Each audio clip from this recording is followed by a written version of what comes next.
Hello guys, welcome back. I'm going to read the rest of the book I was looking at, Britain, the Key to World History by Comyns Beaumont. It's quite an interesting book, I've got to say. He's got some good hypotheses, I suppose. To cut a long story short, so far what I've picked up, the author, what he's trying to imply or hypothesize, that the Bible is based on a story about an ancient racy people that lived Northern Europe, kind of like in Atlantis, and these people got moved by a catastrophic event, moved south, and I think the author is implying that characters from the Bible are actually people from Britain that moved from Shetland to Avebury, and all the different locations in the Bible are actually places in England. It's interesting. I've got to say it's interesting. It kind of follows up what I've been looking at. There was a place, it was called Doggerland, that was covered up by the ocean, and it's real. It's a real place. It's not like these flat Earth fantastical tales. This has actually been proven that there was land between Britain and France and Holland connecting. It was called Doggerland. Now it's covered in the ocean, and they reckon there was a giant landslide from Norway that caused it. A giant one that caused a tsunami. So there is proof, there is evidence that there was a catastrophic event thousands of years ago that changed Britain and Western Europe. But the guy's on a sort of Atlantis approach, and fair enough. There's another thing that ties in with what I'm interested in. The Celtic, I believe the Celtic culture began in the British Isles, in Northern Europe, and spread throughout Europe, spread east. The normal sort of thinking is it started in Central Europe and spread to the British Isles, but I think it went the other way around. I think it started in northern Scotland and spread, because the whole of Britain was Celtic at one point, and there still is large traces of the Celtic language and culture in Scotland and Ireland and Wales. I can't see, in the genetics as well, I can't see how it could have came from Austria. But anyway, I'm kind of digressing. I just want to get on with this book, because it is a big one. And there's quite a few interesting, if anything, it sparks imagination. It sparks imagination, and there is a lot of archaeological truths to it, because as I've been reading the book, I've been looking at certain things, and this guy wrote this book in 1938.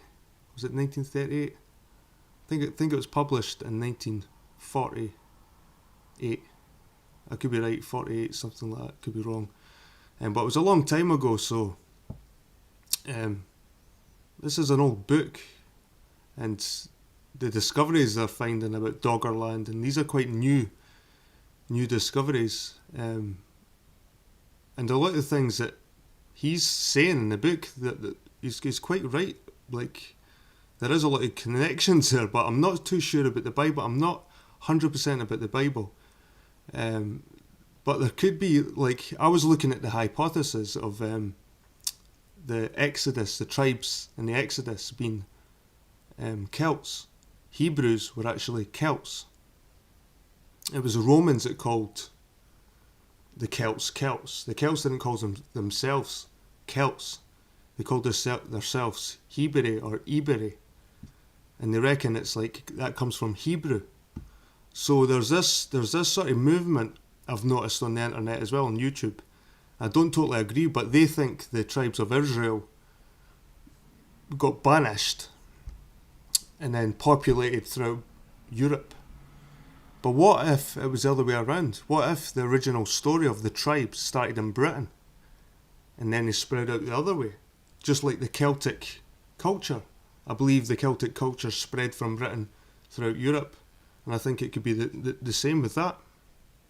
There's a lot of stuff we don't really know, guys, and I know this is going to kind of hurt the feelings of a lot of Bible people, but we might as well look at it, because this guy, Comyns Beaumont, dedicated his life to this, and he never took a biased approach, like a fanatical religious approach to it. So what I've been reading so far has been interesting, to say the least. I'm not saying it's all true, but it does make you, it does spark the imagination, make you go into other fields of research, and it's quite enjoyable, actually. Anyway, I'm going to continue reading the book. Hope you are having a good night. Like I said, I'll do a wee bit of research in between reading, if we see certain names or certain people. I've already picked out a few. Oh, guys, you're going to like this one as well. I found this is what I like about this book. It got me looking at the Western Islands in Scotland, and it's funny because within the flat Earth, they believe that there's like a Mount Meru or something like that, like a magnetic mountain. And funnily enough, in the Western Hebrides in Scotland, there's a hill called Comyns Hill on an island called Canna, on this little island in the Western Hebrides called Canna, Canna, like Canaanite. Funny that, Canna. But this hill, Comyns Hill, it's really magnetic. When ships go past it, it messes with the compasses. Instead of pointing north, it points to this hill on this island. So it's called Comyns Hill because it messes. It's fully volcanic. What's it called? I think it's tuff. It's called tuff. It's volcanic material, but it's packed with iron. So it just messes with compasses. And I just thought it rang bells with the Mount Meru. I'll let you have a wee look at it, actually. Right.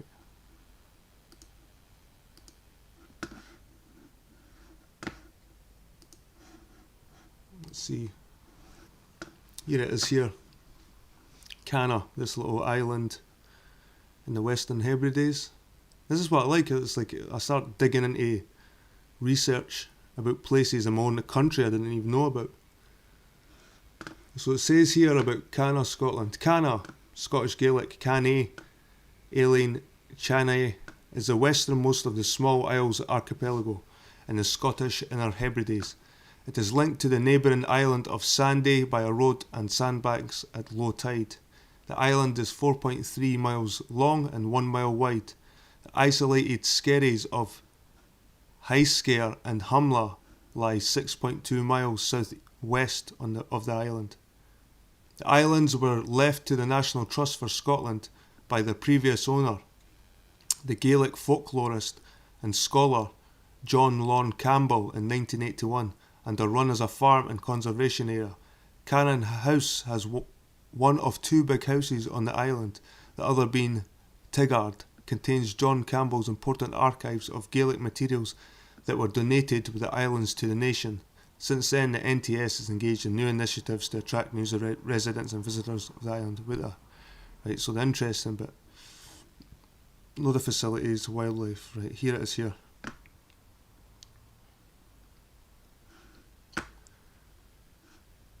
Canna is noted for its tiers of basalt pillars that rise over the eastern half of the island and the sea cliffs that dominate its northern shore.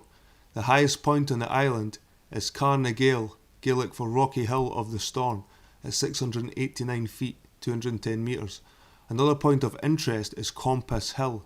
Its peak is at 456 feet, 139 metres, and sits on the eastern edge of the island.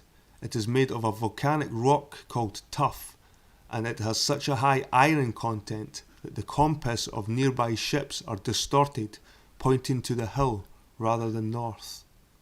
So that's quite an interesting one, guys. A magnetic hill. Here's some of the prehistory. Canna is littered with numerous pottery sherds, evidencing the island's occupation in the Neolithic era, along with a small number of mysterious cellars dug in the ground. A distinctively shaped standing stone is found at Kale, around which a local legend has grown. According to the legend, when people in Canna were badly behaved, they would be punished by having their thumb jammed into a particular hole in the stone. at about 6'4" above ground level, hence the stone's name, the Punishment Stone. So it's an ancient island. There's old ruins here that goes way back. Way back. People were living on these islands. So there's definitely evidence of life on this part of the world. Anyway, the book. Back to the book. I just thought that would be a nice wee point of interest for you. And here's Doggerland. This is a National Geographic article. And you can see here that 16,000 BC, this really light green area, this was all land. This was all connected to France and the Netherlands, Denmark, this whole area. In 8,000 BC, this light green disappears, but Britain was still connected to the Netherlands and Belgium by the dark green. So 7,000 BC, the dark green was still there, so this was still connected. And today, it's obviously, we've got the English Channel created, the North Sea. This Dogger Bank still exists today. It's like a shallow part of the North Sea. It's actually important for marine life and stuff like that. I kind of researched into it. It says here, at the end of the last ice age, Britain formed the northwest corner of an icy continent. Warming climate exposed as a vast continental shelf for humans to inhabit. Further warming and rising seas gradually flooded low-lying lands. Some 8,200 years ago, a catastrophic release of water from a North American glacial lake and a tsunami from a submarine landslide of Norway inundated whatever remained of Doggerland. So, and fishermen have found remains of mammoth bones, they found lion bones, they found also rhinoceros. They found rhinoceros in this area. I think they've found Neanderthal bones as well in this area as well. So this was a much larger piece of land before some kind of catastrophic event happened. And who knows, was this the Atlantis that they talk about? The old Greeks.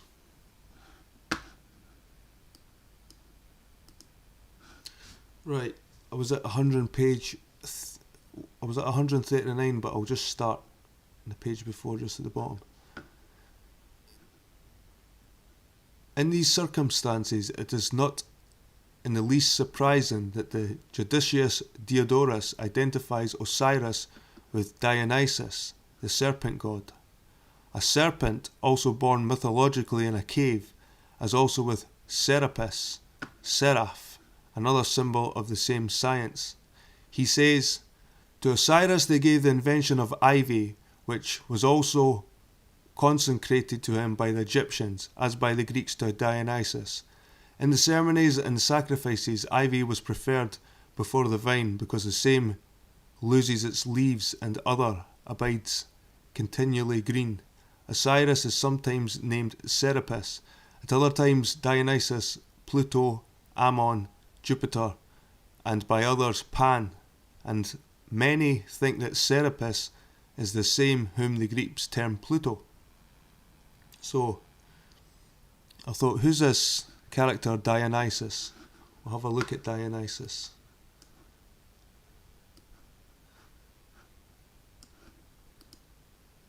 Here's Dionysus here, guys.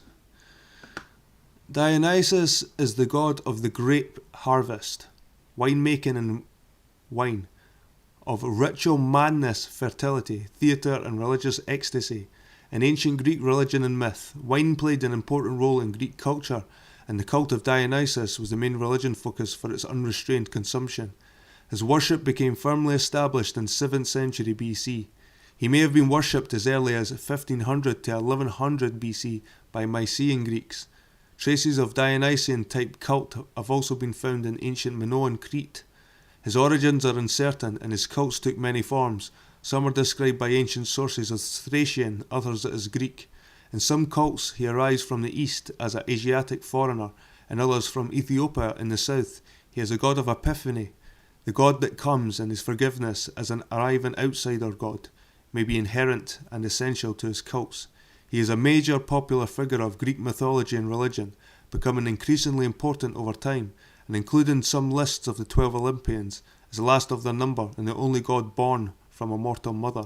His festivals were the driving force behind the development of Greek theatre. The earliest cult images of Dionysus show a mature male, bearded and robed. He holds a fennel staff, tipped with a pine cone, and known as a thyrsus. Thyrsus. We'll have a look at what these thyrsus is. So a thyrsus, or a thyrsos, was a wand or staff of a giant fennel, covered with ivy vines and leaves, sometimes wound with tenai and always topped with a pine cone. Symbolism. The thyrsus associated with Dionysus or Bacchus and his followers, the satyrs and maenads, as a symbol of prosperity, fertility, hedonism, and pleasure enjoyment in general. It has been suggested that this was specifically a fertility phallus, with the fennel representing the shaft of the penis and the pine cone representing the seed issuing forth. The thyrsus was tossed in the Bacchic dance. Pentheus, the thyrsus, in the right hand shall I hold it, or thus am I more like a bacchanal. Dionysus, in thy right hand and with thy right foot raise it. Sometimes the thyrsus was displayed in conjunction with the cantharos wine cup, another symbol of Dionysus, forming a male and female combination like that of the royal scepter and orb. So guys, when you see this pine cone, and you hear a lot on YouTube about symbology and stuff like that, it's always the pineal gland. They're trying to stop people finding out about the pineal gland, the pineal, because it's a pine cone, and when really it's not. The pine cone is really just a phallic symbol. The pine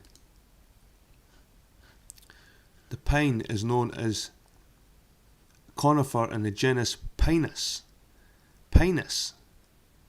So you kind of know where the word penis now comes from. Pinus, the pine cone. Pine cone is a phallic symbol, guys. It's nothing to do with your fucking this new age third eye rubbish. This is what the pine cone really represents. And I think it was a druid. I think this really came from a druid. So I'm saying that they don't know really where this person came from. They've got him as this sort of female typed male, but really he was meant to be some old dude in a robe with a wand. So it sounds to me he was more like a druid or a wizard. And I'm not sure where he came from. Anyway, I'm starting to digress again. Sorry guys. I'll get back to the book. But we just need to understand some of these characters that he's talking about.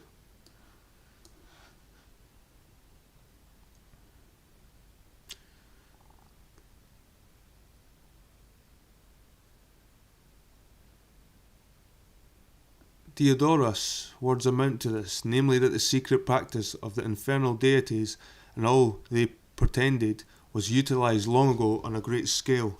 Diodorus did not apparently realise what this ancient devotion signified, for the secret had been lost or was concealed long before the beginning of the 1st century AD. The writer of the Book of Enoch comprehended, however, when he reported the words of the angel of peace as he conducted Enoch to that very region of the west which he describes as paradise and the Garden of Eden, to the very region, in fact, of Avalon, where the patriarch was shown the Santanites manufacturing weapons on a gigantic scale. All these things which thou hast seen shall serve the dominion of his anointed, that he may be potent and mighty on the earth. In the original Egypt, nay, in this same region, as we have seen, the Pitta providing the key, may we identify the true heart or core of this occult industry, whose real practices were obscured from the vulgar by arcane rites and severe ceremonies. It was held to be sacred quest, and Memphis was the city where, according to Plutarch, stood the tomb of the good man Osiris, and also that of Isis. He had been a mortal king, as Isis had been a queen, but the murder of Osiris by Set was reputed to have occurred near Memphis, and there was a legend that on the Tanatic branch of the Nile, which flowed into the deep near Tanis, otherwise the city of Dan, our town of Taunton, or nearby, the body of Set or Typhon floated out to sea. In this, the Tanatic mouth answers to the river Parrot of so many names in the past. So the author's here, he's connecting like Avebury and Bath, all these different places in the Bible, in Egypt. I suggest that in the foregoing, the fate of Osiris and his murder by Set, the celestial serpent, is an etherealized version of the fate of the traditional King Arthur, who was slain by his rival Modred on the banks of Camlan, believed to have been the river Camel, whence he was taken to Avalon, died there, and was buried, although his spirit survived. If I am not mistaken, Arthur's period was that immediately preceding the Great Catastrophe. In the mystical career of Arthur, which comes down from very early times in veiled allusions, we find a strangely similar aspect comparable to the ascribed to Osiris, in respect of which I am indebted to the researches of Mr. Lewis Spence. Significant in this aspect is a bardic poem known as the Spoils of Anwen, the Cymric name for Hades, which relates to a visit paid to the nether regions by Arthur and his company, ostensibly to rescue Gwyr ap Gersin, who had attempted the journey and had been imprisoned there, but was actually a pretext to visit the underworld in the region of Avalon. Spence says it is similar to another poem entitled The Harrowing of Hell, which describes a descent into the abyss to carry away its secrets and treasures. Professor Rees says that the principal treasure carried away by Arthur was the cauldron of the head of Hades, or Pwyll. The explanation of these mysterious visits to the underworld plainly relates to the Masonic initiations. Freemasonry is of extreme antiquity and was practiced on both sides of the Atlantic long before the flood, behind which mystifications the true purpose was evidently the initiation of King Arthur himself into the innermost secrets or developments of the Kibiri gods after he had undergone certain rites and ceremonies in some underground crypt, for the mention of the cauldron contains the clue to the intention. Furthermore, behind it all, the true motive was by means of magic, to acquire power and domination. Anwen, or Hades, says Spence, was sometimes a horrible abyss, at others a germinating place for life, and yet again, as a dim region not unlike this world and bearing resemblance to Avalon. The goddess Ceridwen, or Ceres, Queen of Hades, the British Isis, prepared a cauldron in Anwen, round which came below flames played. Closely involved in this test was an arcane druidic fraternity called the Feralt, who were associated with the rites of the cauldron. The word Pharaoh means iron, so they were sorcerers in the same uses of iron for certain purposes, and the cauldron will signify the smelting of it in some form. In the forest of Dean, many centuries ago, miners worked deep subterranean passages called skills in order to extract the iron ore, and to this day yew trees hedges still mask the entrances to prehistoric workings, suggestive of Kibiri secrecy. It was originally known as Ferilog, the place of iron. It is not difficult to assess the object of Feralt or Feralt Brotherhood in its underworld traffic, who, Spence says, were a branch of Druidism, teachers and scientists skilled in all that necessitated the agency of fire, whence the name has been equivalent to the alchemists or metallurgists, their handiwork being known as the arts of Feralt. He believes their headquarters were in the mystic city of Emrys, in the district of Mount Snowdon, known as Dinas Afaron, or the higher powers, but which might be translated also as the city of Pharaoh. This caste employed the cauldron of Kedawin, in which the elusive bard Taliesin remarked significantly, "It would not boil food for a coward." I fervently wish that such occult references were appreciated at their true value. Doubtless, seeing the significance of the foregoing, it would not. Behind all the mysticism lies, I suggest, certain Masonic initiations into black magic, conducted in tunnels or caverns, into which King Arthur was introduced, like Osiris. The same system shown the initiation of a king or chief into the magic or serpent rod comes from Palenque, Mexico, a former great city. The Popol Vuh is full of such magical indications. Powell is another mystical figure in the Celtic underworld, who is one of the legends of the Mabinogion, is Prince of Dyfed or Pembroke, and changes places with the devil himself for a year. Powell indeed rejoices in various names and is able to assume many forms, while among his possessions is the castle of the Grail of Cauldron, and an ancient bardic poem entitled Cader Ceredwen, or the Chair of Ceredwen. The hero Peredur visits his mystical underworld castle. In another entitled The Conte de Graal, Peredur is expected to put a certain vital question to the Fisher King, who is lame, this being, "Unto whom serveth of the Grail?" Peredur fails to ask this question, which would have released the Fisher King from his mystical dumbness, and would have permitted him to pass on the translation of the secret words, and thus have dispelled the enchantment of Britain. I venture to think that this also may be explained by an understanding of the true nature of black magic, and perhaps has an historical meaning. The Fisher King is more obvious. Professor Rees, citing from the story of this mysterious personage, remarks, "Much knew he of the black art, more than 100 times changed he his semblance." Spence reveals his identity. In the first place, the ruler of Hades is frequently lame, and Hephaestus, Wayland Smith, and even the medieval Satan show this deformity. Powell, the Fisher King, is indeed the grand black magician of the underworld, who still has the means of fertility, inspiration, and regeneration in his mystical cauldron.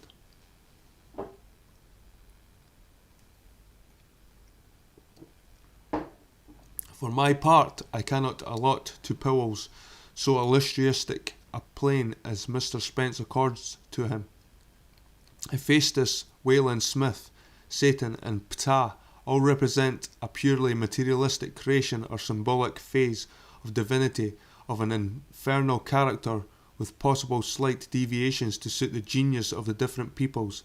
The Greco-Phoenician Hephaestus, for instance, was traditionally thrown down from the Olympus by Zeus and was accordingly lamed, but having reached the earth he burrowed in tunnels and under burning mountains on islands like Lemnos, where his satellites manufactured metalwork and arms.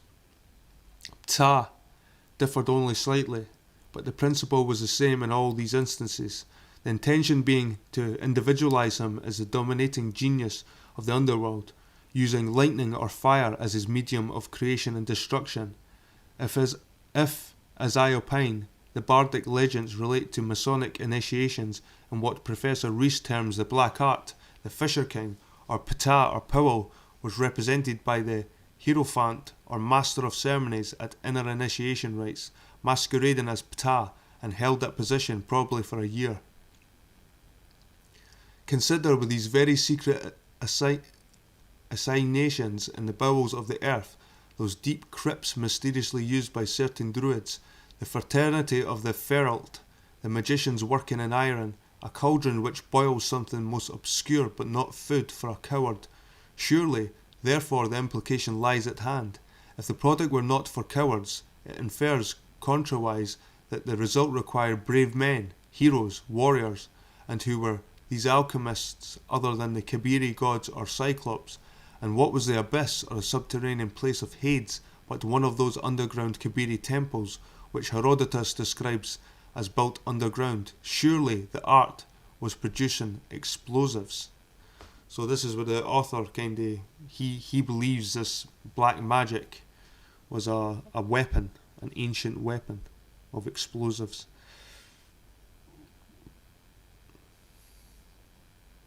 The heart of this activity or science appears to have been centered in Avalon. Although we may believe that there were many actual scenes of Kabiri workshops, as in the forest of Din and Dinas Afaron, in the Cassiderides Isles, and elsewhere too. As to Avalon, we have the evidence of the Pile villages, and it is possible extensive excavations at and under the base of the Tor might produce results. At all events, we find in another direction close resemblances between King Arthur and Osiris, both of whom were subsequently deified, and both were made periodical visits to the underworld or Hades for obscure but most important reasons. Spence makes the following comparison between the two god kings. When Arthur is slain by his treacherous nephew Mordred, he is carried off in a bark by his sister to the mysterious isle of Avalac or Avalon. There he remains, neither alive nor dead, awaiting the fateful day when Britain shall require his sword. The history of Osiris has many points of resemblance with that of Arthur. When slain by his treacherous brother Set, the body of the Egyptian god was ferried in the sacred bark across the Nile to the regions of Alu in the west. The older traditions of King Arthur bear many characteristics like those attributed to the pharaohs, and especially of those relating to Sesostris, who, it would seem, was actually the same king as Amenophis, the last king of the 19th Ramses dynasty, according to the Manetho. In the Mabinogi of Powell Pedavig David, we find Arthur lauded as adorable potentate, sovereign ruler, who hast extended thy dominion over the boundaries of the earth, and whose sword stretched from Scandinavia to Spain. Sir John Mallory, in his Morte d'Arthur, described him as King of Dacia, Gaul and Britain. These are proud boasts to make, and we have to consider whether they were rhetorical and exaggerated claims or whether they were based on reality. They did not certainly relate to some King Arthur who is said to have lived in the 6th century AD and who fought bravely but vainly against the invading Saxons. In the Mabinogion collection of legends and mythological tales, very ancient and mystical in character, Arthur was a suzerain prince and among others the King Lot of the Orkneys, whose son Sir Gareth and Sir Gawain attended his court. That may throw a considerable clue to the age of the real Arthur, for it is scarcely a name thrown carelessly into the legends, and such being the case, it infers, if no more, that the sway of Arthur spread afar and included the Orkney Isles, if not the Shetland Isles. Lot's name is preserved in the name of the Lothian Hills near Edinburgh, and we have additional evidence of the Scottish sovereignty of Arthur in such place names as Arthur's Seat at Edinburgh, as Arthur's Stone near Angus and Arthur's Own Oven near Falkirk, the latter town formerly named Camelon, an Arthurian name. The oven itself destroyed by an ignorant and grasping laird only some 2 centuries back, a most curious round building of the great strength where the Knights of the Round Table were reputed to have met. So that's true as well, that there's a hill here called Arthur's Seat. It's a volcanic hill in the middle of my city called Arthur's Seat. And it's interesting stuff. These legends spreads far and wide. In the Arthurian cycle of his adventures, the hero king led the Britons across the seas to make war on the Roman emperor in the Cisalpine Gaul. But this is manifestly a later invention, for the original Arthur lived centuries before Rome was even dreamt of. He has said that he bears many characteristics in common with the great pharaoh Sesostris, who left his country on an overseas adventures and made his relatives Armaeus act as his regent during his absence, and as also did Arthur, which Armaeus seduced his queen as Modred seduced Guinevere, and both Armaeus and Modred attempted to usurp the throne.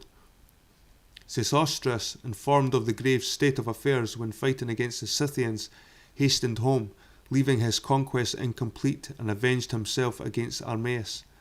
Arthur also was engaged in foreign conquests, returned home, his conquests uncompleted, and fought battles against Modred, the crucial battle being at Camlan, generally identified with Cabaret Castle, the ancient prehistoric fortress about 12 miles southeast of Glastonbury, with a trackway between the two called King Arthur's Ride, Leyland describes it as sometimes a famous town or castle, and says much gold, silver, and copper coins were found there in the 16th century with other antique relics.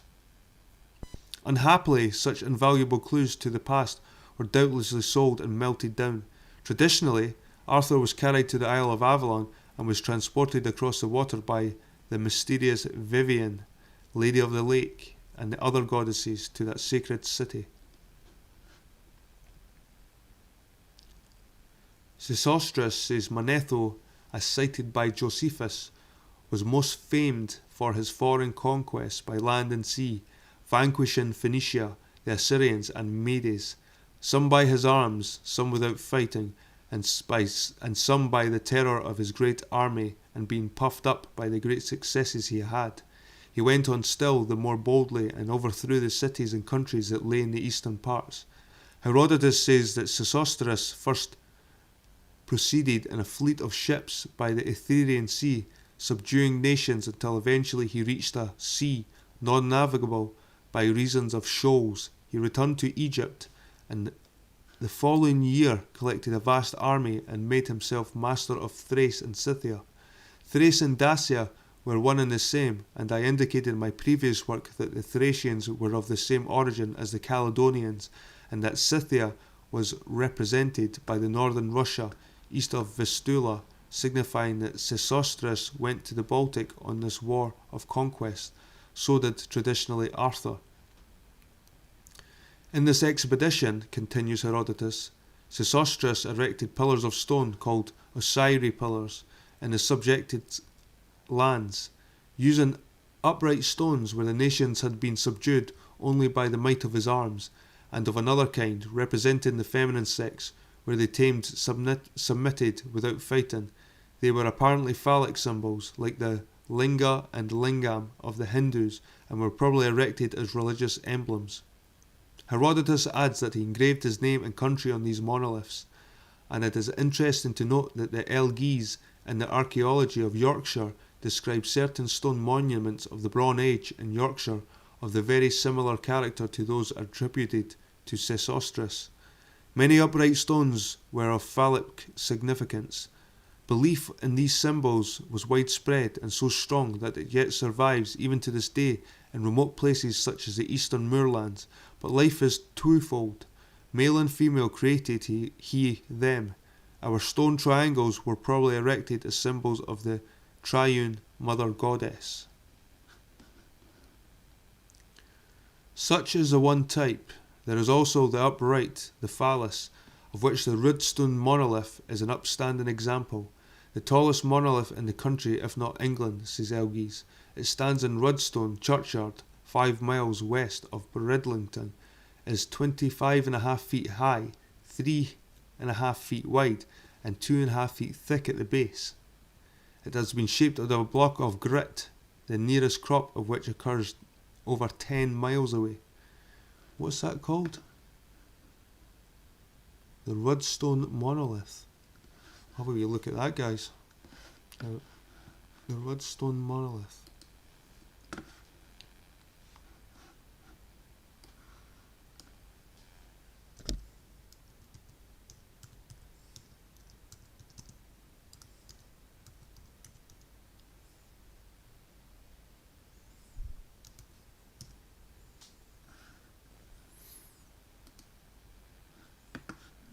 Jesus, that's a giant phallic symbol.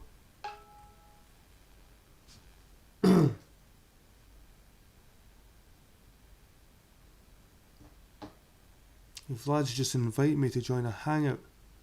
I'm in the middle of reading, man. I might join that. I'll see how long I'll do this for. But there's the Rudstone monolith. That's what I'm saying, guys. Everything that he says in the book exists. He's not talking. He's just not making this stuff up. 26 foot high.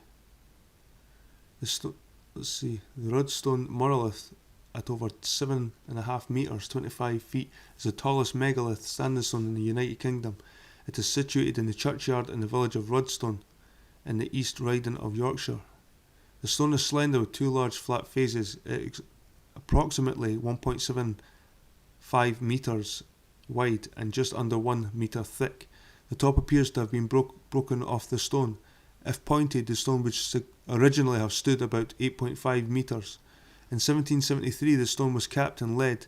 This was later removed, though the stone is currently capped. The weight is estimated at 40 tonnes. The monolith is made of gritstone. The nearest source for the stone, Caton or Cornelian Bay, is 9.9 miles north of the site, although it may have been brought naturally to the site as a glacial erratic. The monument dates to the late Neolithic or early Bronze Age. A possible fossilised dinosaur footprint is said to be on one side of the stone, though a study by English Heritage in 2015 concluded that this claim was unsubstantiated. So guys, it's another new thing I've learnt today. I never knew this was the biggest standing stone in Britain. Yep, you learn something new every day.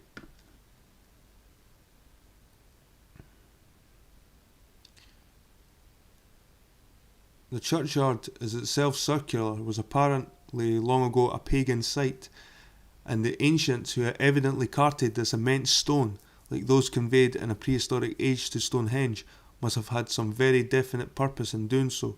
It may be that the Rudstone monolith, like the other relics mentioned by the Elgies, was related to the conquest of Sesostris, bearing in mind that the Britain of antediluvian days was divided into several states, some hostile to one another. On his return home, continues Herodotus, Sesostris, bringing with him a host of prisoners, was met on the borders of Egypt at Pelusium by his treacherous brother, who gave a banquet in his honour at Daphne, where he attempted to murder the king by incendiarism. The prisoners of the pharaoh were forced to drag huge masses of stone for the temple of Ptah at Memphis, and also to dig canals in connection with this great system of division of the land. He was only king of Egypt who also reigned over Ethiopia, or Kush, or Chaldea.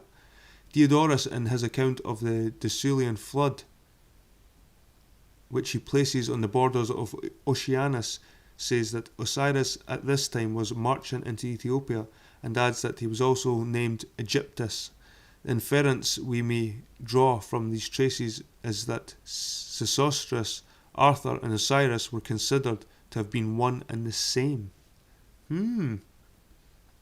Additional light on the personality of Sesostris seems to be thrown by the classical historian Orosius, whose work Alfred the Great translated from Latin into the Saxon tongue, calling him Visages, king of Egypt.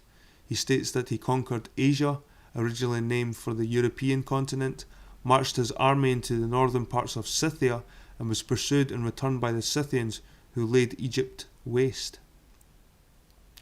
This sequel, in which the Scythians paid back the invading king of Egypt in his own coin, is that spoken of by Jordanus, the historian of the Goths, in his work De Rubis Getigus. He speaks of the enforced emigration at a certain undefined but very clearly early period of a great body of Goths from Skansa, Scandinavia, the primordial home, led by the prophet Zalmoxis, and that on the river Tana Fjord, and river on the borders of Scandinavia and Lapland. The Goths waged desperate war against the husbands of the Amazons and met the Egyptians in battle, whom they afterwards pursued into Egypt. This account tallies with the invasion of the same Scythian lands by Sesostris, and moreover the mention of Zalmoxis, who appears to have been the classical version of Moses, given a consistent line on this period and on the after events of the reign of Sesostris. On these overseas adventures, Sesostris may be believed to lead his fleet and army by sea from Somerset and Severn along the English Channel, the Erythraean Sea, to have conquered the countries where Holland and Hanover now exist, then to have passed up the eastern shores of Britain by Yorkshire and Scotland, and on his second expedition to have crossed into the Baltic Sea, defeating the various peoples or accepting homage, until he reached the Gulf of Bothnia, where he encountered the Scythians, or emigrant Goths, who were frequently claimed as identical. Jordanus himself says that the Goths who emigrated under Zalmoxis became Scythians.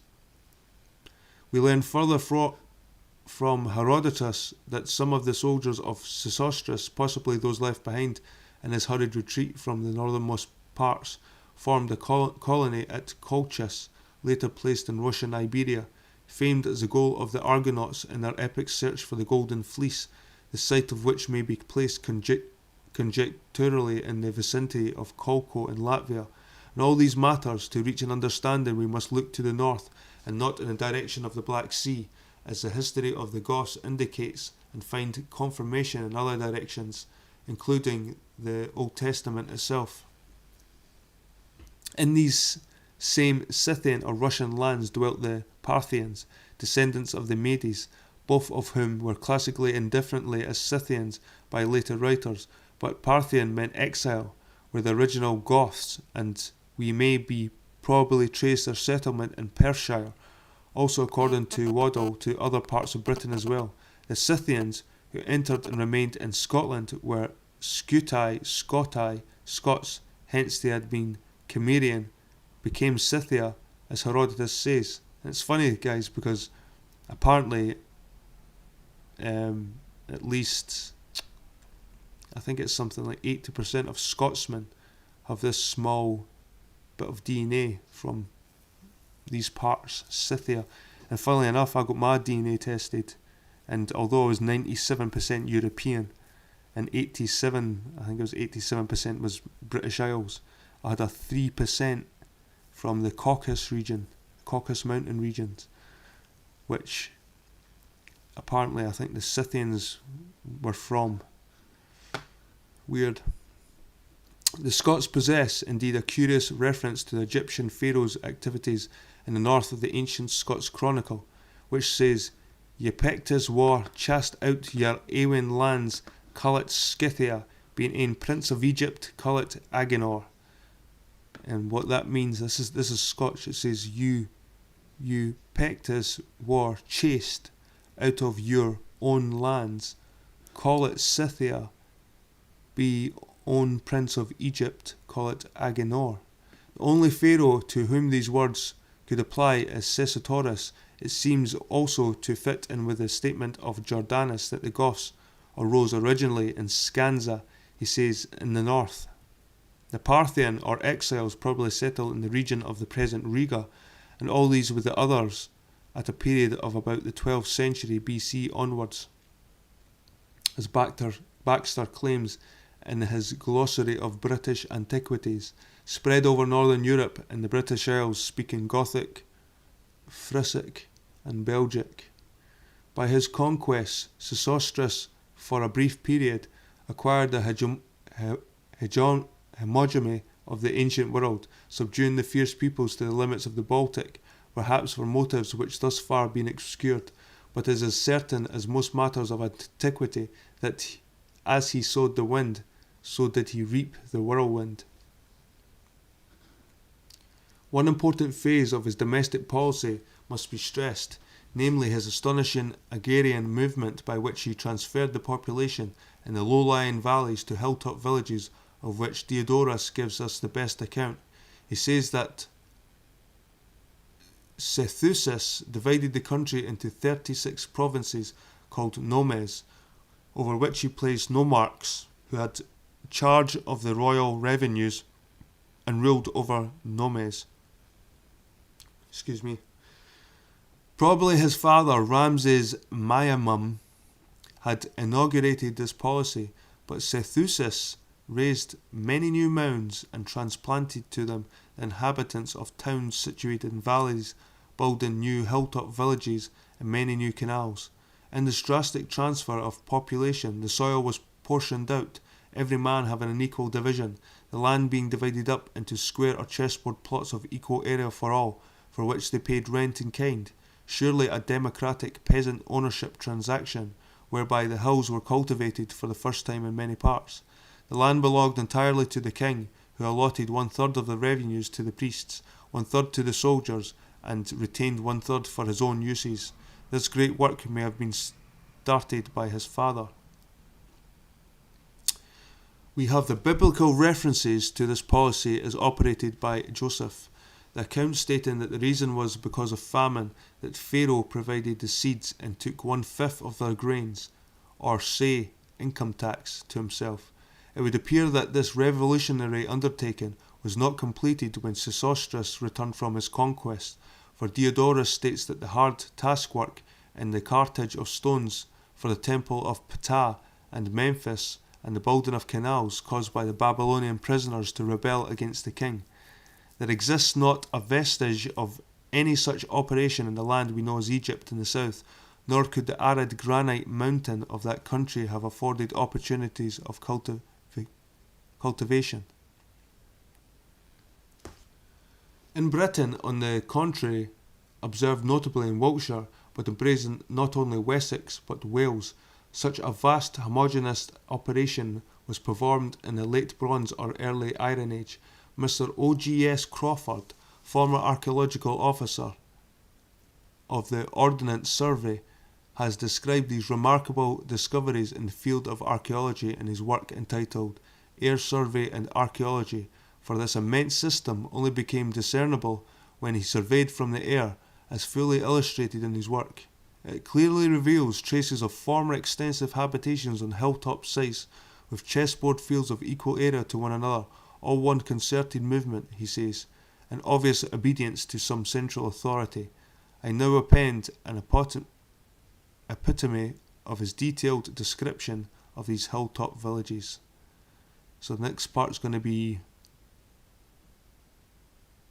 the Celtic hilltop prehistoric system. I'm going to have a 5-minute break, people. I'll be back in a minute. A 5-minute break. I'll be back in a minute. What an idiot. Right, guys, I'll be back soon.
Right, people, hope you're having a good night. Well, a quick look in chat, see who's in. I know my book reading isn't the most interesting, but this kind of stuff interests me. And after I read the book, I'm going to do my own research, because I do think the Celtic culture started in the British Isles rather than in Central Europe. I think the guy's onto a lot of good stuff. Like, I'm not too sure about the whole connection with the Bible, but he's linking up. He's definitely linking up certain places. Anyway, where was I? The Celtic hilltop prehistoric. Oh, wait there, I was going to check the chat, sorry. Let's see. Itchy from Austin. Andratsi. P. Mars. Wombra. Wasn't expecting a full house tonight. This is from myself. This is my own archive. This is my own research. Reading a book gets me used to saying these long, strange Greek words. I'm not too bad at the British Celtic words, and some of them are a bit tricky. The Welsh ones are tricky, but the Greek ones are the trickiest. Anyway, Celtic hilltop prehistoric system. Over Wiltshire and Hampshire, air survey has proved that all the then lie-lowing villages had been removed from the valleys and were rebuilt on the tops of hills. In some instances, artificial heights had been erected for the purpose, and then other additional heights were added. Diodorus, many new mounds. These hilltop villages were provided with turf walls, paths, boundary ditches, drainage channels, and where the water was not conveniently situated, with dew ponds. The new cultivation system was put into operation by dividing the hillsides into square plots of chessboard pattern, but where the terrain required it, some were oblong, yet each occupied the same area. The hills for the cultivation were terraced, locally called lynchets, thus dividing up the plots down the hillsides. This network of lynchets, boundary banks, and the roads or tracks formed an organic system in conjunction with the upland villages and with the building of the canals or ditches below. It was a homogeneous operation. The unity which marks the system as an epoch occurred in the early Iron Age, but some villages yield traces of the Bronze or even Neolithic periods. Later invaders, the Belgae or Saxons, occurred after an hiatus. They entirely changed the pre-existent Celtic system, for the fields cut right across the previous Celtic design. They never used hilltop villages, but dwelt by streams and parcelled out the land differently, generally crossing at totally different angles. The Saxons alluded to the ancient inhabitants as giants. The Romans had nothing to do with the Celtic system. Not one single relic found in the Celtic upland settlements reveals Roman traces. 8. The same Celtic system was apparently operated simultaneously not only over the Wessex country but also over Wales and parts of Ireland. Will anybody venture to call this a coincidence? If not, we possess important circumstantial evidence that Sesostris, king of Egypt, reigned over large parts of Britain, and that we shall not be wrong if, taking the existence of this Celtic system where it has been found to operate, it defines the original Egyptian lands.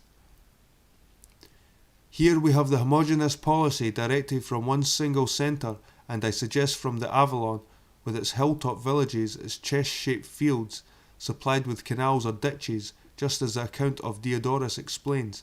It happened in the early Iron Age, which may be said to gather support from the mystic initiations in which King Arthur was concerned.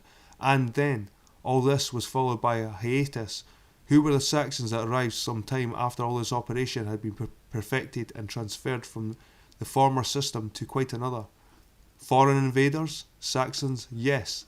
But as we shall see, the so-called Israelites who came with Moses and Joshua were Sakai or Saxons on the authority of the Bible, which is read by most without any perspicacity and so ignored. Perspicacity. What word's that? Have a look at this word. Perspicacity. Perspicacity. Perspicacity. I've never heard that word in my life.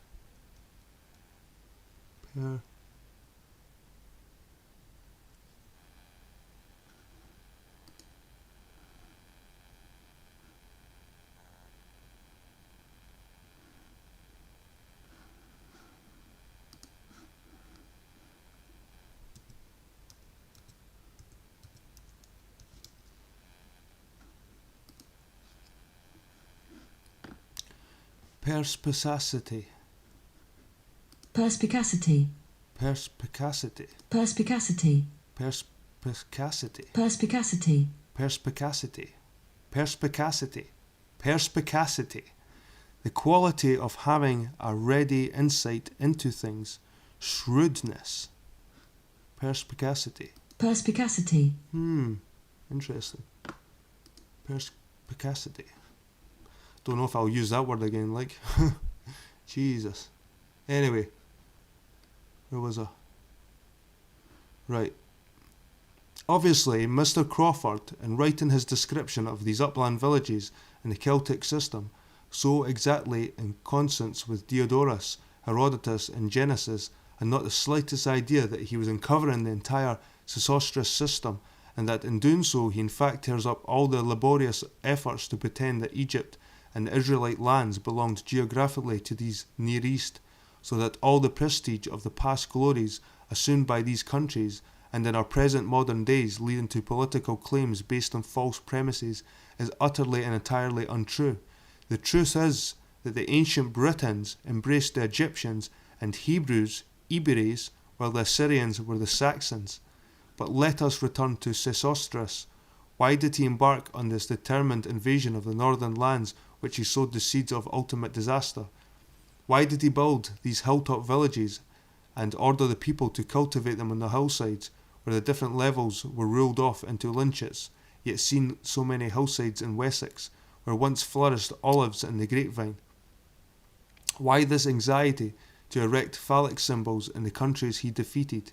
I think these answers can be supplied when we realise the age in which he lived, the threats hanging over him, and that he was a pious and chivalrous monarch, the last great ruler or god-king of the 19th Ramses dynasty, and who was in fact killed at the time of the Great Catastrophe, to be subsequently, with a revision of the religious cult, defied as a judge of the underworld at Amenta, where it is probable he really met with his end, and became the god Osiris. There is evidence contained in the work of Manetho which appears to indicate that he was forewarned of a coming catastrophe, and it is possible, to say the least of it, that his policy of moving his people to heights and was influenced and hastened by his foreknowledge. It is also not unlikely that this premonition caused him to raise the phallic symbols, being an extremely pious man, to remind mankind of the dangers that lay ahead, for the phallus was a representation of the destructive deity, because a comet or a meteor approaching the earth and striking bears such a giant resemblance to the male organ, while the Asherah in effect represented Mother Earth. Borrow relates a very curious tradition held by the Spanish gypsies of Extremadura, which gives a garbled version of the conquest of the pharaoh in question. Although he is not mentioned by name, it is worth relating because it throws a strong light upon the circumstances of the period under discussion. There was a king of Egypt, and his name was Pharaoh. He made numerous armies, which he made war on all countries and conquered them all. And when he had conquered the whole world, he became sad and sorrowful, for as he delighted in war, he no longer knew on what to employ himself. At last he bethought him to make war on God, so he sent a defiance to God, daring him to descend from the sky and contend with Pharaoh and his armies. God was incensed against Pharaoh and resolved to punish him. He opened a hole in the side of a mountain and raised a raging wind and drove before it Pharaoh and his armies, and the abyss received him, and the mountain closed on them. But whoever goes to that mountain on the night of St. John's Day can hear Pharaoh and the armies singing and yelling. And it came to pass that when Pharaoh and his armies had disappeared, all the kings of the nations who had become subject to Pharaoh revolted, and having lost her king and her armies, she left utterly without defence, and they made war against her, and took her people and drove them forth, dispersing them all over the world. There is a great deal of truth in this narrative despite the hyperbole, such being as an essential to be remembered and preserved when tradition was oral. The defiance to God is a variation of the Greek legend of the giants who challenged the gods and piled Pelion on Ossa and Ossa on Olympus in order to reach Zeus, a fable I suggest derived from the hilltop villages and the artificial mounds used by Sesostris in his policy. The account gives us a sidelight on the great catastrophe, including the death of Pharaoh himself. It describes the aftermath of the eclipse of the Atlantean Egypt. There is yet another aspect of this really wonderful period of the world, and especially British prehistory. The new cultivation system, as Crawford describes the hilltop village policy, was one of the virtues ascribed to Osiris, that good man who was reputed to have taught the Egyptians the use of agriculture. I have no record to show of King Arthur's reputation in that respect, except we have the indelible traces of the upland system in the parts of which he must have ruled. But Sesostris' passion for raising monoliths or great stones was shared by Arthur and also the fabulous Memnon. Who was a mysterious Memnon? Herodotus goes out of his way to state that Memnon was not an Egyptian, which suggests that others held an opposite view. At all events, Memnon was king of Ethiopia, and so was Sesostris, as well as of Egypt, and like the latter, he erected upright sacred stones called Memonia, and after him, a word corresponding to the Gaelic menhir, and he was said to have raised them in various countries, also in Egypt. We know of the famous statue of Memnon in the temple of Luxor, which, when struck by the first rays of the rising sun, was said to have emitted a note like the snapping of a cord. Does not our own Byron allude to the Ethiop king, whose statue turns a harper once a day? That statue is still pointed out at Luxor, one of the two colossi, with numerous Greek and Latin inscriptions scrawled upon it, in the belief that it was Memnon's statue. It is said never to snap in modern times, but if that statue had been erected to Memnon, why was he represented merely as one of the two colossi? The setting up of sacred stones by Sesostris, Memnon, and also King Arthur, of which many traditionally survive in Wales and Ireland, relating, it would seem, to the period shortly before the Great Catastrophe, may have been an invocation to that important meteor sender, the Egyptian Hercules or Tyrian Melqarth. Was it not Hercules who was enlisted by the gods to destroy the invading giants? Arthur's name was peculiarly associated with the great menhirs and with the cromlechs in Wales, Wessex and Scotland.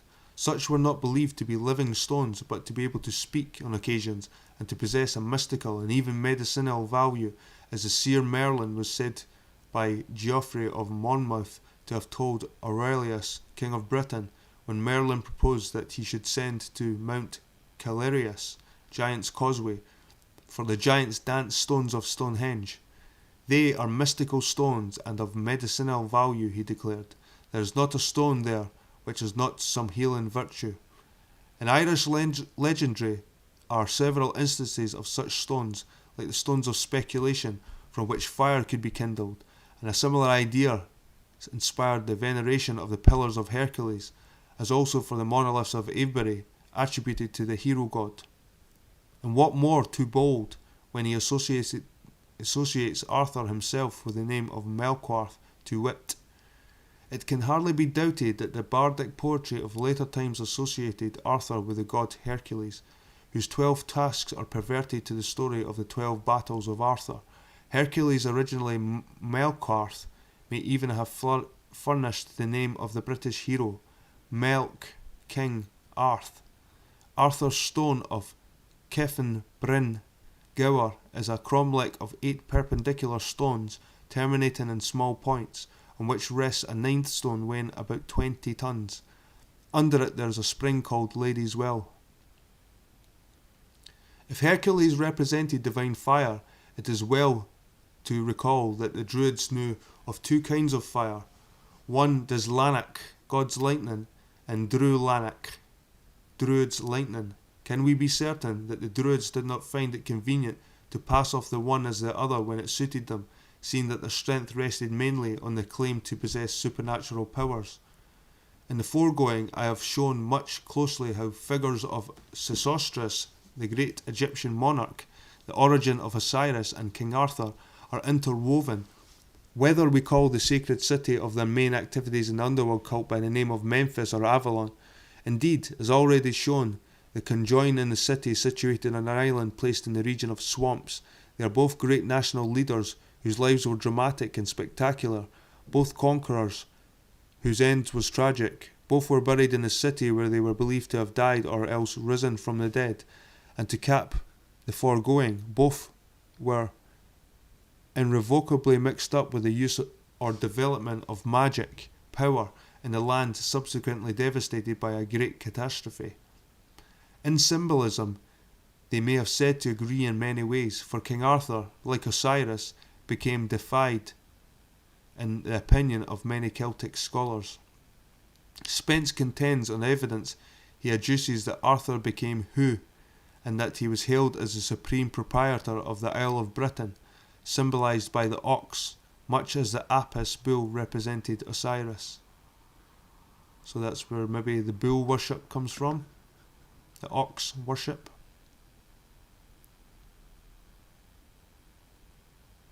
It's Glastonbury. A star map of the zodiacal giants of Somerset. Nor let us lose sight of the fact that the sacred city was deemed to have lain in the heart of paradise. It was termed the Isle of the Blessed. Its sanctity was based on a high state of civilization, of an intimacy with the deity apart from the material power. If it were the veritable great gate of heaven, as Jacob pronounced Bethel to be, the very seat of the Lord, and as successive generations believed unquestionably it to be, was it contingent only on that patriarch's dream? Was there any other reason? Not long ago, a remarkable theory was published in the Journal of the Royal Astronomical Society of Canada by Mrs. K. E. Maltwood. Her contention being that in some long distant time, certain astronomers laid out a gigantic zodiac among the little hills surrounding Glastonbury, which answers to the first mighty labour of the Isles of Britain, on which the Welsh bards sang, she says, "It has rested prone on the heights for thousands of years, concealed with King Arthur's fabled mantle of invisibility, though seeing everyone." The sophistication of this design of the round table of the stars, explains the writer, proves that it was planned by experts who cleverly adapted the configuration of the surrounding terrain, and she continues in these words. During thousands of years of zodiac was so much revered that every figure there portrayed was a sacred emblem. For instance, the four evangelistic symbols of the bull, lion, man and bird are found here in Somerset in the proper places at the four cardinal points, i.e. Taurus, Leo, Sagittarius and Aquarius, whereas on modern maps there is no bird amongst the zodiacal constellations. Temples, as we understand them, were not great enough to contain the constellations, so Mother Nature was chosen to sustain them, and the 30-mile circumference of this sacred area was looked upon in its beginning as the cauldron of unfailing supply. We are told by the Welsh bards, the descendants of the Cymry, that it was stolen from the divine land, for it was the Anwen itself. Taliesin, who knew about it, sings of the spoils of Anwen, of the recovery by Arthur of the magic cauldron of inspiration, and that it was found at Caer Sidi, the zodiac. The terrain of this immense zodiac is surrounded on three sides by hills rising up 1,000 feet and crowned in many cases by prehistoric forts. On its west flows the Severn Sea, or Bristol Channel, and within the great natural enclosure the low-lying hills give the outline of the figures, which are governed to the great extent by the course of two small rivers penned in by hills from the most ancient times. In examining this plan, the figures of the zodiac are seen to be arranged that they are converged towards Avalon, not far from the centre of the circle, an amazing achievement, seeing that some of them exceed an area of 3 miles in length. Mrs. Maltwood claims that at the time this territorial zodiac was devised, Leo and Scorpio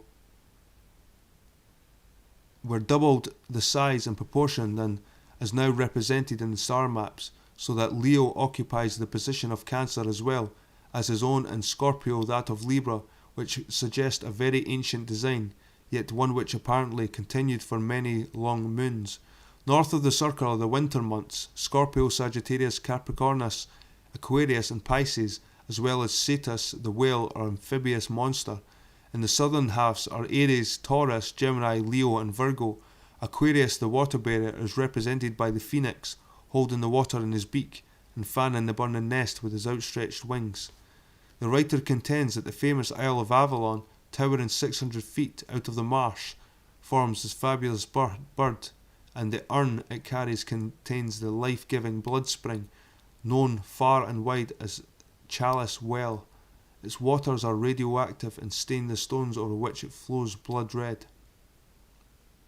In the same writer's opinion, this immense zodiac should solve the problem of when, where and how the constellations were first designed, and which she attributes to Hugh Gardner, whether or no it is evidence to all students of astronomical symbology that when the wise men divided up the signs of the zodiac from selected groups of stars in the universe, groups through which the sun passed in his annual passage, they selected arbitrary figures to suit some especial and particular purpose. In other words, the stars that denote Taurus bear no real resemblance to a bull, or those of Leo to a lion, and so on, yet there was some evident motive for such a decision. It may have been that the contours of the terrain around Avalon naturally accorded them the shapes which seemed to invite immortality in a star map. The selection of the phoenix with the urn to represent Avalon may lend itself to a suggestion that it was here for the astronomers first discovered the Sothic cycle of 1461 years, or, as I contended in my previous work, originally of 1440 years before the Great Catastrophe or Flood altered the orbit of the Earth by lengthening it to 365 and a quarter days from a previous of 360 days. So the author thinks that this meteor that hit the Earth knocked it off rotation. We are told from ancient records that after the flood, Hermes, representing the druidic genius, revised the zodiac and calendar, and assuming the fact of this vast zodiac, we appear to look on a solar design laid out long before the period of the Great Catastrophe, and that Avalon, the heart of it, originally gave us the zodiacal signs. In concluding this investigation into the remote past in relation to the events immediately preceding the flood or Great Catastrophe, an inquest whereby many famous biblical cities and sites in Wessex have been identified, as I contend, especially noting Somerset and that ancient seat of mankind, the Isle of Avalon, the reason why this should have been the focus of activity in prehistoric times is, I suggest, apparent. It lay in the heart of the ancient ore mining region, particularly of copper and tin, hence bronze, when the ancient world was narrow and circumscribed. In addition to being an ideal maritime centre with its Severn, Avon and inland sea, the Auxella, it was the scene of the first settlement of the Atlanteans at Gades, later Tarshish, now identified with the region of Bristol Port.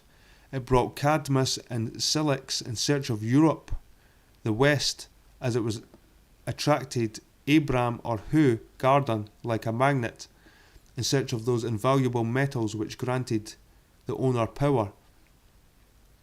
It is no answer to ever that copper, tin, iron and other ores could be and were discovered elsewhere, because in the earlier times they remained unknown to the northern Aryans, and in any case were far overseas when sailing in uncharted seas, which must necessarily have been a hazardous undertaking. Speaking of bronze itself, the conduity of both copper and tin strongly presupposed that here the value of that alloy was first of all discovered in the local foundries. Somerset accordingly was a prehistoric El Dorado of those who wished to procure and manufacture arms. I have said comparatively little in regard to the prehistoric science and weapons, including firearms, although it is manifest that they played the most vital part in ancient power politics, as we term it in modern days, and the possession of the knowledge of the metallurgy must have been one of the most urgent yet secret objects on the part of those who desired to rule the ancient world.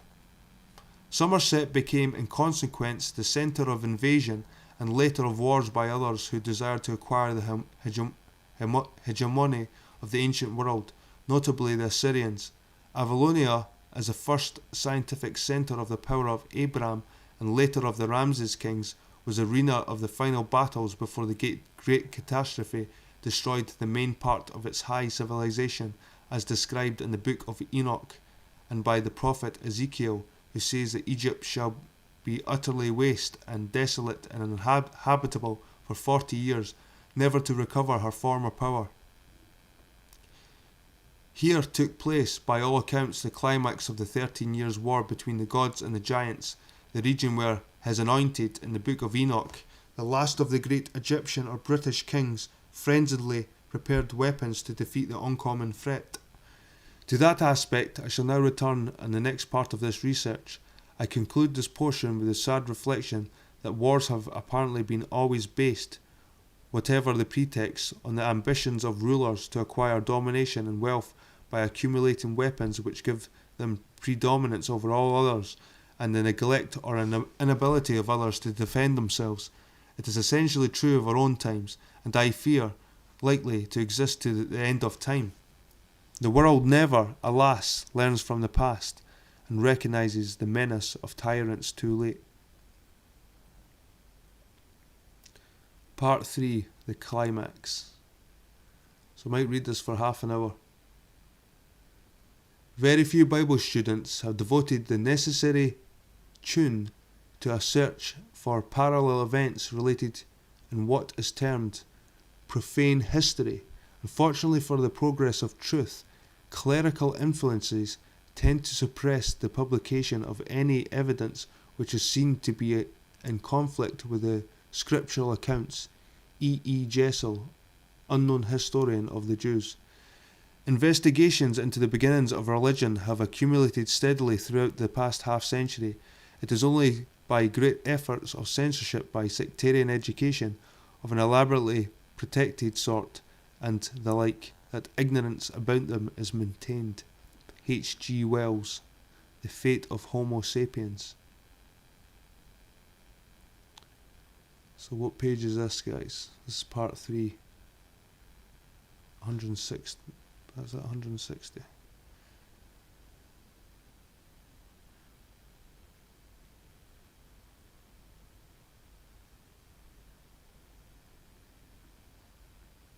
I'll read part 3 of this.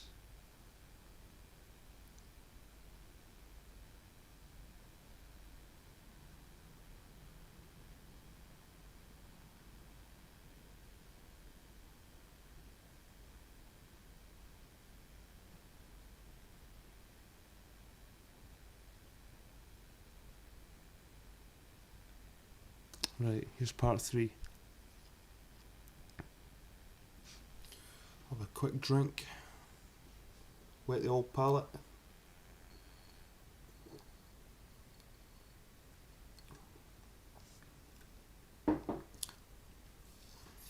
Amenophis, the last pharaoh of the 19th dynasty, who, has been indicated, corresponds with the Sesostris of Diodorus and Herodotus, reigned for nearly 20 years according to Manetho. His was an intensely dramatic era which culminated in a prolonged war, the invasion of his country by vast and well-armed hordes, accompanied by meteorological events of a phenomenal character, and finally ended in the great catastrophe which destroyed him and most of his nation. He was the pharaoh of the Exodus, a period of world unrest in which Moses, the real creator of the Jewish faith, organised revolt inside Egypt and brought powerful forces from outside to defeat and overthrow Pharaoh and his people.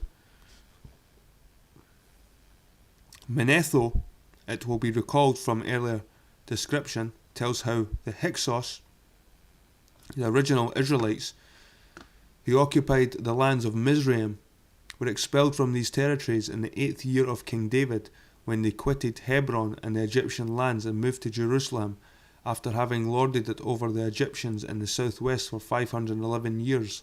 Manetho then explains the period of the death of Amenophis, 327 years later. His list of the Ramses kings forming the 18th and 19th dynasties over this stretch of time is as follows.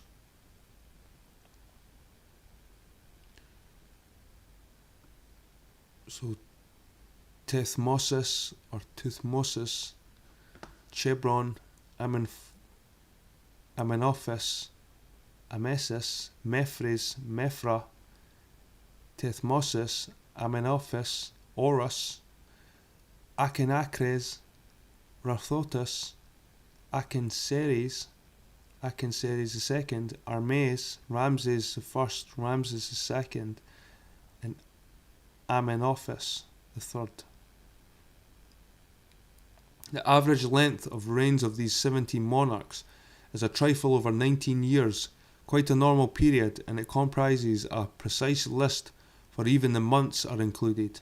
If we synchronise this period of 327 years with the kings of Judah, those of the separate kingdom of Israel have more than one interregnum. We find that the 8th year of David we reach the 14th year of Hezekiah.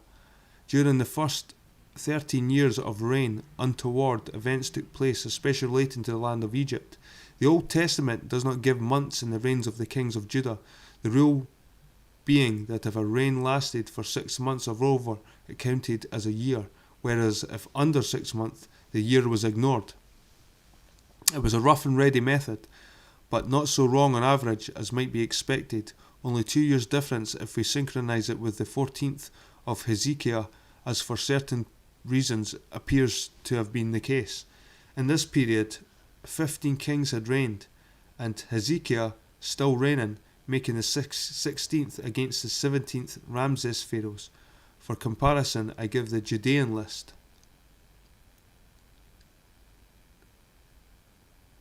David, after quitting Hebron, 32 years, Solomon, 40 years, Rehoboam, 17 years, Abijam, 3 years, Asa, 41 years, Jehoshaphat, 25 years, Jehoram, 8 years, Ahaziah, is that a year? Queen Athaliah, 6, Jehoash, 40, Amaziah, 29, Azariah, 52, Jotham, 16, Ahaz, 6, first 13 years of Hezekiah, 13, total 329. The difference may be attributed to the discrepancy in the Judean method, 2 years in all compared with the Manetho's list. Such then is the synchronization, but on the present system of the Old Testament, with its chaotic chronology, it appears impossible to reconcile such a contingency as to make Hezekiah contemporaneous with the Pharaoh of the Exodus and the prophet Moses. That Amenophis lived in the earlier years of the 14th century BC is confirmed by astronomy, namely by the Sothic cycle, which was named after him as the Epoch of Menophris and occurred in 1322 BC. Albeit our modern Egyptologists have so far improved on Manetho's list as to give him a date of 1233 to 1223 BC, a century later, thus ignoring the Sothic cycle. Hezekiah, by Old Testament chronology, lived some 6 centuries later than the date as compared with Manetho. The subject of ancient chronology has always been a vexed question, but to avoid a long digression, it will be more convenient to give particulars of this synchronization elsewhere. The very first years of Hezekiah's reign were anxiousness to the rulers of Judea because of the growing menace of Assyria and her allies. In the 3rd year of Hoshea, king of Israel, the first of Hezekiah, there came against him the Assyrian monarch Shalmaneser or Sargon from Nineveh, with various allies and tributaries who looted the country and forced Hoshea to pay tribute. Previous to this invasion, Ahaz, king of Judah, worsted in his wars against the Samaritan government, and the Syrians of Damascus had whetted the appetite of the Assyrians by appealing to Tiglath-Pileser or Pul for aid, who was only too pleased to come across to the Euphrates and pillage. In the 6th year, Hoshea was accused by Shalmaneser of conspiring with So, king of Egypt, and was thrown into prison, while Samaria, which shut her gates on the enemy, was besieged for 3 years and suffered untold miseries, until finally the Inchoate kingdom of Israel collapsed, her survivors being taken as slaves and sold in the cities of Medes and elsewhere. The same Shalmaneser reputedly invaded Syria and failed to capture the fortress of Tyre. Behind these invasions lay always the implied threat to Egypt, as is shown by Shalmaneser's treatment of Hoshea, who had asked Pharaoh for aid, and his savage destruction of Hoshea's capital. Before long, Egypt in turn fell beneath the heel of the conqueror, and the story of her eclipse is yet to be told in full. But during the period we have the sayings of the great contemporaneous prophet Isaiah. Egypt was apparently leaderless, and her sovereignty had departed, for they were under the thraldom. Thrown over are the words used of a cruel lord and a fierce king who ruled over them. Who were these two men? The answer to Rabshakeh as a cruel lord and to Shalmaneser, or more probable to his son and successor Sennacherib as the fierce king. Egypt was disorganized. They were quarrelling among themselves, city opposed to city, kingdom to kingdom, the while they sought vainly for help from their oracles, wizards, and witches. The princess of Zon, continues the prophet, had become fools. Those of Noph, No or Noamon, were deceived and had led Egypt astray. The land of Judah had become a terror unto Egypt, words perhaps explained by the movements of Moses as described by Manetho, to which we shall arrive shortly. The Lord, in short, would smite Egypt, and that day shall be a highway out of Egypt into Assyria, and the Assyrians shall come into Egypt, and the Egyptians shall serve with the Assyrians. We may read into the expressions a situation in which Egypt had drifted into a state of anarchy and despair, her king either having fled or being unable to stave off defeat, and the rulers threatened or overawed. Although that may not entirely explain the situation which seems to have developed. Strange phenomena were evidently taking place in the heavens above. There was a terrible drought, and waters failed from the sea. The great river of Egypt, understood, dried up like brooks. Reeds and flax withered, and fish disappeared or died. This extraordinary period is referred to in the book of Enoch in these words: And in the days of the sinners, the years, months shall be shortened. Their seed shall be tardy on the lands and fields. All things on the earth shall alter, and shall not appear in their time. The rain shall be kept back, and heaven shall withhold it. Nor were these only phenomena which terrified the people of that period, or, probably a little later, the moon shall alter her order, and shall not appear in her due time. In these days the sun shall rise in the evening, as a great chariot journey to the west, causing distress as it goes. It shall shine more brightly than accords with its order of light. And many chief stars shall transgress their prescribed order, and these shall alter their orbits, and not appear at the seasons proper to them. And evil shall be multiplied upon the sinners, and punishment shall come upon them, so as to destroy all. It is inadmissible in these present times to accept any statement that the sun itself could rise in the evening, but an approaching commentary body might give such an illusion, and that such did occur is confirmed by Isaiah in circumstances to be examined later. The writer of Enoch, in his allusions to the sun as resembling a great chariot, calls to remind again the myth of Phaeton, who stole the horses and chariots of the sun. His father Helios swept down so close to the earth that Zeus was forced to hurl him into the river Eridanus in the Cimmerian lands to prevent the whole world from being destroyed by fire. How can we explain the analogy of the sun or a commentary body as resembling a chariot? The answers may be sought in the strange designs on sculptured stones of Scotland, long prehistoric like Gallspey stone, the dice stone, and others which symbolise a twin comet as two wheels with an axle linked them, described by archaeologists as spectacles, possibly an illusion caused by atmospherics, although twin comets have been observed by astronomers in modern times. Such are aspects of the celestial phenomena observed during this period, accompanied by extreme drought. Before I pass from this to the next point in this extraordinary period, mention may be made of that very ancient collection of legends related to the Antichrist era, from the apocryphal sources by the French savant Bossuet. He describes among other features of that age the drought. When there was no rain, the rivers dried up, the land lay arid, birds died, and wives could not obtain no food for their progeny. Later comes the climax, with a fiery chariot and a brand are beheld in the skies. A sword falls from heaven, and a great star burns up the ocean, followed by a fiery storm which lasts 40 days, in which the fire consumes earth and water, the period when the angel made Egypt desolate. With all this occurred the flood. At this point it will be appropriate to return to Manetho and examine his description of the plight in which Egypt found herself at the same period, or a little before the culmination of circumstances.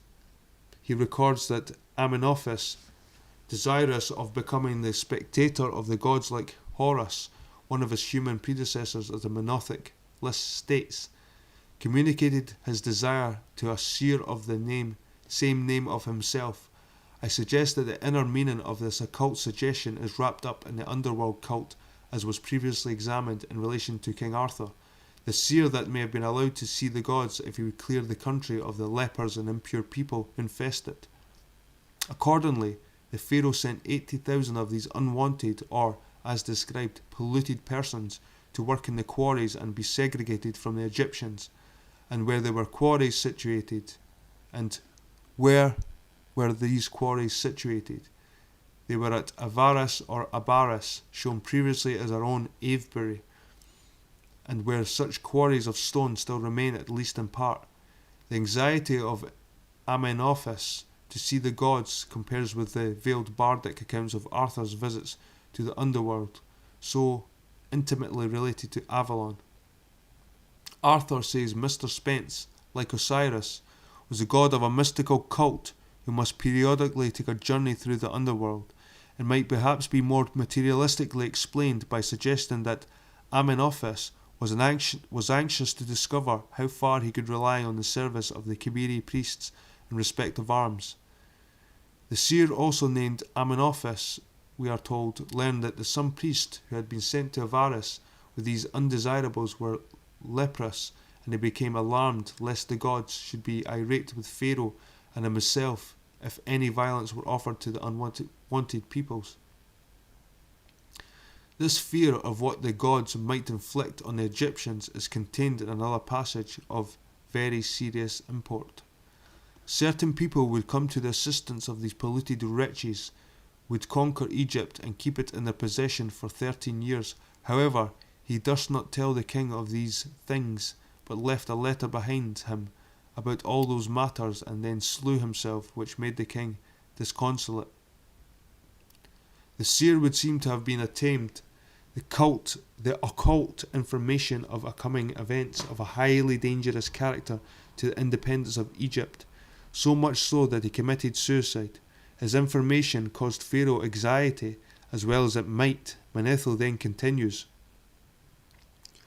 After those that were sent to work in the quarries had continued in that miserable state for a long while, the king was desired that he would set apart the city of Aris, which was then left desolate by the shepherds, the Hyksos, for their habitation and protection, which desire he granted them. Now this city, according to the ancient theology, was Typhon city, but when these men were gotten into it and found the place ready for revolt, they appointed a ruler out of the priests of Heliopolis, whose name was Osaraph, and they took their oaths that they would be obedient to him in all things. When he was gone over to these people, his name was changed, and he was called Moses. It has been made abundantly clear from what has been earlier advanced in this book that Albaris or Avaris was the original Israelite Hebron, probably represented today by Barbary Castle, north of Avebury, and that the British settlement below it, covering a considerable area adjoining the immense quarry of monolithic stones, was the administrative capital named Ramah, having been established by Abram son of Ram, the Ramah, which city, after the defeat and expulsion of the tribes under David, had been renamed Ramses by their victors some 340 years previously. Ramses was the starting point of those Israelites and others of the Exodus who were led away for a time by Moses after the 10th plague, having despoiled or robbed the Egyptians' dwellings there.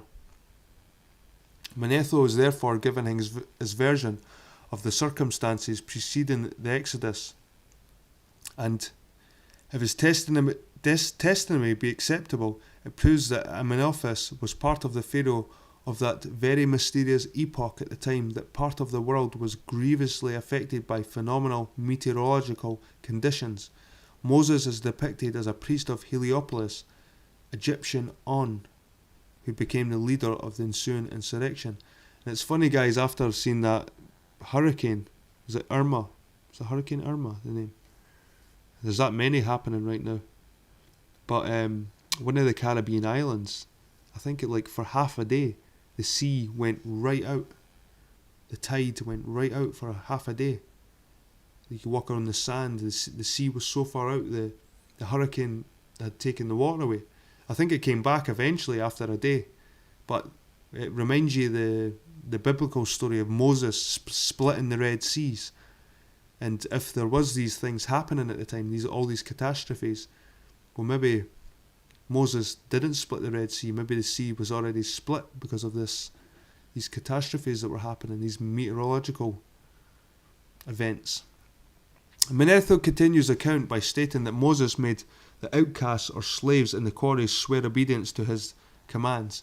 They were told that they must eschew the Egyptian deities, even to slay all the sacred animals which the Egyptians worshipped, and he also ordered them to erect new walls about Avaris in order to prepare for a war against Pharaoh. If this were the case, there is little wonder if Amenophis said to his own people, "Let us deal wisely with them, lest they multiply, and it come to pass that when there falleth out any war, they join also unto our enemies and fight against us, and so get them out of the land." He was confronted with the same problem as faces modern nations who open their frontiers too widely to aliens, friendly or otherwise, who can undermine the independence and soul of a great nation. He wanted them out of his country, not as the book of Exodus represents him, a hard-hearted tyrant who forced them to remain against their will. Who were these unwanted people? The book of Exodus says that they were the Israelites, and thus they must have been descendants of those who failed to accompany David long before and had become Egyptianized, in addition to many thousands of others who probably included the Ishmaelites, always described as gypsies or Egyptians, well known for their laziness, sloth, and dirty habits. The seer Amenphis foresaw what might happen only too well. The leader Moses, while making these secret preparations for an uprising against the Egyptian king, sent messengers, we are told, to those who had long before been driven away to Jerusalem, inviting their aid in the war he was hatching, and promising in return to bring them back to their ancient city and country Avaris, and that they would protect and fight for them. Manetho says that they came with the Alacrity some 200,000 strong, although we have reason to believe that the newcomers were not the people of Jerusalem, but a vast horde of Gothic or Scythian invaders who at the time were besieging that city. When the Pharaoh heard of this invasion of his country, he recollected the ill omens of the seer and was greatly confused. He called upon his army, conferred with his chiefs, ordered the priests to remove the sacred animals and the images of gods to safekeeping, and then sent his son Sethos, who was also called Ramses after his father Ramses, Mayamaman, being but 5 years old, to a friend of his. In another excerpt from Manetho, it says that the infant was concealed in a cave and later avenged his father, having completed those matters. He then passed on with the rest of the Egyptians, being 300,000, of the most warlike of them, against the enemy who met them. Yet did he not join battle with them, but thinking that would be to fight the gods, he returned back, came to Memphis, where he took Apis and other sacred animals, and presently marched into Ethiopia, together with his whole army and multitude of the Egyptians. For the king of Ethiopia was under an obligation to him, who received him and took care of the multitude with him. He also allotted cities and villages for this exile that was to be during those fatally determined 13 years. He pitched a camp for his Ethiopian army as a guard to King Amenophis upon the borders of Egypt. Thus mysteriously did Amenophis quit his beloved country and people, leaving them to the mercy of their rapacious enemies bent on overthrowing it, and retired with his army to the north, although another account suggests that his army deserted him at the critical hour. It sounds unaccountable unless his motive were to obtain help from the Ethiopians, the Kush, to meet this invasion of vast forces from overseas. Yet an army of 300,000 men should have been powerful enough to confront the army. If you recognise that Amenophis was Sesostris and take his previous military campaigns into account when he defeated or rendered tributary so many nations beyond the seas, in which loot does not seem to have been his main purpose, could it be that he was then looking ahead because he had prior information that a great assembly of nations was being roused against him by Moses, who had fled and so endeavoured to take time by the forelock? From Jordanus, from one historian, and from Orosius, for another, we gather there would seem to have been every reason to suspect that within a short time of his last campaign against the Scythians, an apparent abortive campaign, he found himself with weakened resources, assailed by a huge army of invaders, armed with the latest weapons of the age, even though, from a biblical account, the Syrians are mainly mentioned. In other words, did Amenophis' irresolution and apparent cowardice arise from a knowledge that these newcomers possessed arms of a vast calibre which he could not compete? Must not these vast armaments have taken many years to perfect and accumulate? Note that phrase of Manetho, he did not join the battle with them, thinking that it would be to fight against the gods. What gods? Kibiri gods? How far was the man we know as Moses behind this situation? We know from the scriptures that earlier he had fled from Egypt with a price put on his head, and now had returned defiantly to threaten Pharaoh. Apart from the stories in Exodus of how, after each plague, Moses and Aaron visited the king and demanded that he should free the so-called Israelites in avarice, there is a strange account of how Moses and Aaron cast their serpent rods defiantly before Pharaoh seated on his throne, which ate or destroyed the serpent rods of the Egyptian magicians. If you read between the lines, the implication was that he threatened Pharaoh with the superior weapons unless he consented to his demand. Josephus throws a yet clearer light on the subject. He describes how Moses, on his return to Egypt after a long absence, during which time he had been initiated into his new god Jehovah, or Jehovah, was met on the frontier by the chief Hebrews, who at first showed disbelief in some sweeping claims he made, until he produced astonishing signs which ensured their deliverance.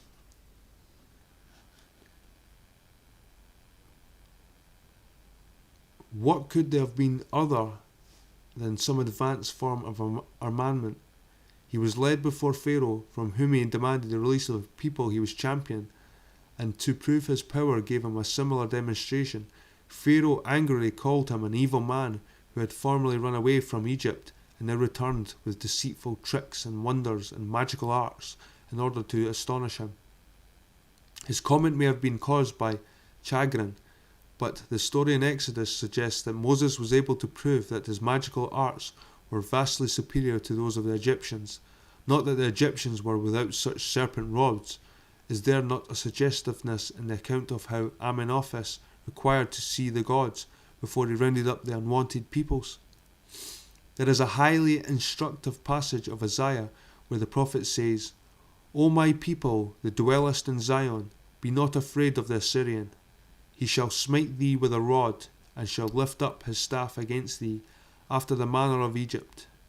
We also have these words, O Assyrian, the rod of mine anger, and the staff in their hands is mine indignation. A passage which is veiled language appears to denote that with these weapons they punished the shortcomings of those they defeated and destroyed. In analysing the past, I cannot overstress how vital and important is always this problem of weapons. Moses, as I shall attempt to prove, was behind the vast movements of this period with the intention of defeating Egypt, overthrowing her power, and annexing the country for his Scythians, or more notably, Sakai.